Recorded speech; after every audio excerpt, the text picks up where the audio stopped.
this. Yes, sir. Yeah. Right. Yeah. First and foremost, I want to thank God for being here. It's been a dream come true, man. Got to thank my Lord and Savior Jesus Christ. But that's something that I was put into me at an early age, was my foundation in Christ, and that's something that I was inspired by other athletes growing up, and I want other kids to be inspired by me, not only just on the field, but how I carry myself off the field, because I think that's very important. The platform I have and the influence that I have on the world is something that I take really seriously, and I want to be responsible while doing that, and I want to be effective in my community, and I want people to look at me as a role model. So that's one of the reasons why I do that. Yes, sir, I have. It went really well. I got to meet everybody on the front office, and had a great conversation, asked me some questions, and I feel like I did really good in the interview process with them, and looking forward to going deeper and deeper, building a relationship with them. CJ, what is it that you really want to show in those interviews? Yeah, one thing about me, I want to show, first and foremost, just my foundation, how I am as a man, how I am as my person. And of course, I want to show I'm a man of God, and let that be known. And then secondly, I just want to show that who I am. I want to be myself. I want to be unapologetic myself. No matter what room I step in, I want to let them know that I control the room and that I'm a leader. And then third, I want to just show them the IQ that I have about the game when they ask me questions about plays or different things like that. That I let them know that I am a student of the game, and I'm willing to learn, and I know I have a lot to learn. So, but I do come from an offense that is high power, and I did put a lot of points up, but am willing to go back to square one and learn it all over again just to be great at this league. So those are three things I'll try to show. You mentioned your football IQ. I mean, what have you seen in your meetings with teams and stuff that has prepared you for what you're seeing in the NFL? Yeah, Coach Day and everybody at Ohio State, dealing with Coach Harline, Coach Jennings, Coach Fitch, Coach Wilson, our old offensive coordinator. They do a great job in our building, just because it is a mini NFL team, and they make you get up on the board. They make you explain the plays back. It's not just them coaching you all the time. You have to be the coach on the team, and that's something that I took very serious. Was not only being a leader, but being that coach on the field. And if somebody forgot a route, or somebody forgot the protection, or somebody did this wrong or that wrong, I think on film you can constantly see me pointing things out, run up to do, telling them routes, telling them plays, and I think that just shows the what I'm willing to do just to be great and to be a coach on the field. CJ. Yes, sir. That was my first formal interview that I had. Met Coach McDaniels, met everybody in the front office, and went really well. Had a great conversation with them.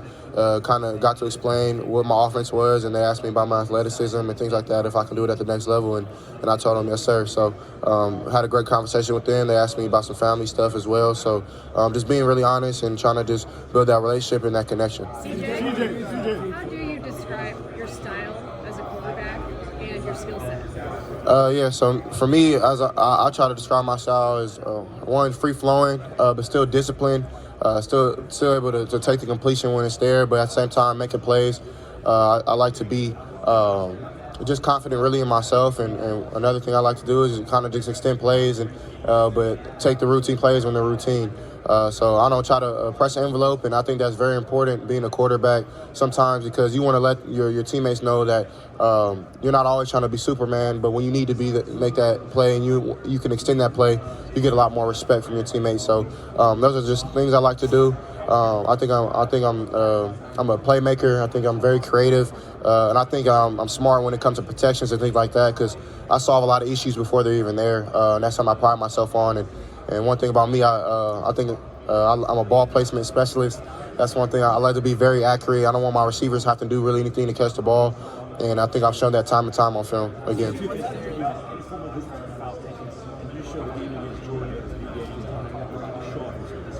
Yeah, I've had a formal interview with the Falcons. Met the head coach, met the OC, got to meet the general manager. And yeah, it went very, very well. Had a great interview with them. They're real fiery in there, real they're kind of like big kids, they're just kind of cool. At the same time, asking really good questions, being very honest, and I appreciated that. So that interview went really well. And then I had, what was the second question? I'm sorry. Yeah, I mean, everybody kind of highlights that game, but for me, I think you can put on my film. I think I've been the best player in college football 2 years in a row, and I think I've consistently done that. And I think that honestly I think I haven't even touched my potential yet. I think that I have a lot more to get better at, but I have a lot more to not only prove, not only to y'all, but to myself. And that's something I plan to do because I honestly don't think that I even got close to anything in college yet. So I'm excited to see what I do in the NFL. I'm sorry, I can't hear you. Yeah, I mean, growing up for me, one of the reasons I wore number 7 was because Michael Vick. So he inspired me not only just to be athletic and use my athleticism, but as a black quarterback to stay in the pocket and throw the ball. And that's something that he was very underrated in. And then I looked up to Deshaun Watson a lot as somebody I feel like I have a similar playing style to. And then Joe Burrow, being able to create, not being the fastest guy ever, being able to kind of extend plays, throw guys off of you, just be tough. And that's something that I feel like I'll do in this game. CJ, being playing with so many talented players, is there anybody in the NFL like 3 wide receivers you would love to throw to? Yeah, I mean, I've had to answer this question a couple times, and I don't want to put nobody on the hot seat and try to say this receiver, that receiver. I mean, when you're in the NFL, I feel like every receiver is kind of dominant, but of course, all those special guys. So I'm excited to see wherever I go, man, and I want to build that connection with every team that is. So if that's any receiver, if that's a tight end, I want to build that with the whole offense and the whole connection of that team. So I don't really have any exact names, but yeah, I'm open to really throw to anybody.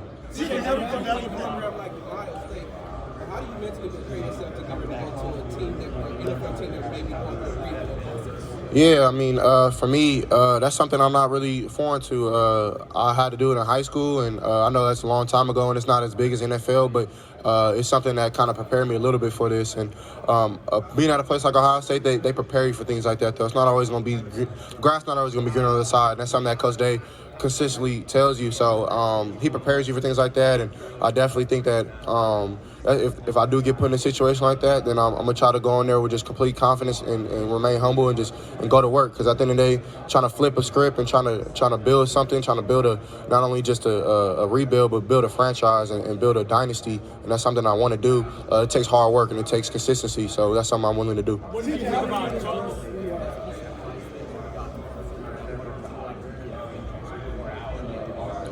Yeah, I mean, I've had a lot of conversation with older veterans. I remember the conversation with Larry Fitzgerald I had up in Arizona at the Super Bowl, and he was basically telling me kind of just the confidence piece about it, just being really confident in yourself, and really just being a student of the game, not being too cool for school, going in there and controlling that team from all the way from rookie minicamp. And I think that's how it starts, because I don't think you can build a dynasty or build something like that without a good foundation. And that's something that I want to do when I come in is be a leader. And, of course, not demand respect, but earn it, build trust off the field, and be a leader not only on the field but off as well. So that's what I plan to do.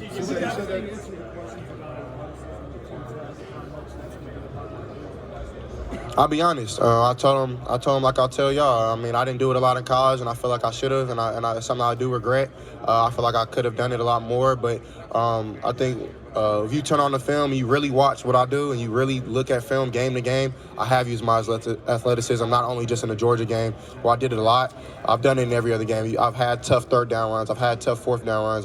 But it is times where I didn't run the ball, or maybe I should have. And I feel like that's something that I learned, and that's what football is about, man. It's about stepping back up to the plate and going back and working hard and fixing those problems. So that's something that I plan to fix, and I'll show my pro day, I'll show my athletics, I'll show my availability to escape pressure. And I've done it before on film, but since people don't think I can do it, I'm going to do it again. What did you think of Justin Fields this season, your fellow Ohio State? Yeah, I was proud of him, man. There's so many times you get knocked back down, but I feel like a true man's character is when you get knocked down, how do you get up? And he's got up every time, and he stepped up to the plate, and he hasn't blamed anybody, hasn't pointed no fingers, he hasn't anything. And as a human, that just shows you what type of man he is and what type of family he comes from. So just knowing kind of him as a person, I mean, that's really cool. Just because it's hard, man. You get hit so many times hard in the face. You have to make plays using your feet, and he ain't no damn running back. He's a quarterback. And he can sling that rock. So I'm going to stand up for my brother every time, and he's going to do great things in his career, and I'm excited to play with him. I mean, no, I don't want to go there. I mean, that's his team. So, but I mean, I think I gotta do my thing. I gotta go build my legacy, and I know he's rooting me. He texted me yesterday morning. So, me and him are brothers for life. That was one of the games I felt really, really healthy. I was dealing with some hamstrings, but I mean, at the end of the day, you can't use no excuse. If you lose games, then that's what matters. You can't lose.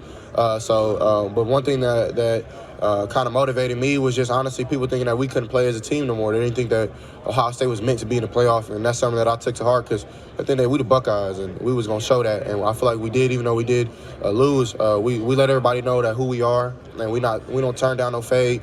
We going to look you in the eye, we going to hit you in the mouth. And that's something that we did for 4 quarters, and we got to just finish those last 5 minutes off. And but shout out to Georgia, man. They're a great football team. But at the end of the day, I feel like we all got to prove who we are as not only just as a player, but as a program. You said you pride yourself on it. Not being realistic, not being that motivate you more just because it's like, I got to finish this chapter, but it's not really finished. Yeah, I mean, I was honestly going to come back to school. It was really hard for me to leave a place like Ohio State where it takes time to get to where I was at, and it takes a lot of hard work, a lot of trust building, a lot of camaraderie off the field, and that's something you can't just throw in the trash right away. And I don't feel like I did that coming in the league. It was a smart decision for me, I feel, but it was really hard. And of course, like you said, not beating that team up north, not winning the national championship were 2 goals of mine, and of course, not winning the Heisman. Was I feel because of those losses, that's kind of hurts, you know what I'm saying? Because I feel like I could have won 2 Heismans back-to-back if I win those 2 games. So, but at the end of the day, man, it's a part of God's plan, and I don't question that. It put a little more fire on me, put another chip on my shoulder. So I'm excited to go to the league and do better things than that, because that wasn't God's plan. So let's see what the league got for me now. You said you pride yourself in accuracy. Where did that? I mean, was there a time maybe in high school where you were working on that? How'd you get to that point, and what's the key to it? Yeah, that's something I kind of grew up doing. Like I said, in youth ball, my coach, his name is Coach Tojo Munford.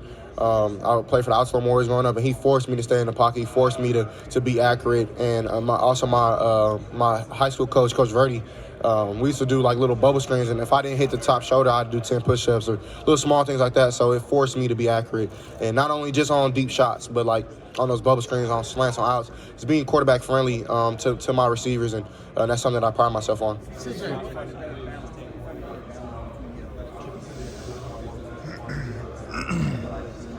No, I mean, if you watch my film, I think I can show the balance. But at the end of the day, when dudes are open, you feed your guys the ball, or they look at you like you're crazy when you walk back to the sideline. So I think if you're open, you're gonna get the ball messing with me. Or if it's, I know how to. I think something that I'm good at too, and I'm not trying to toot my own horn, but I throw guys open, and that's something that I think is rare because at the league, dudes aren't wide open, and I think I've done that in my career where guys aren't wide open, but I try to throw them that way. I try to throw them down. I try to throw them out.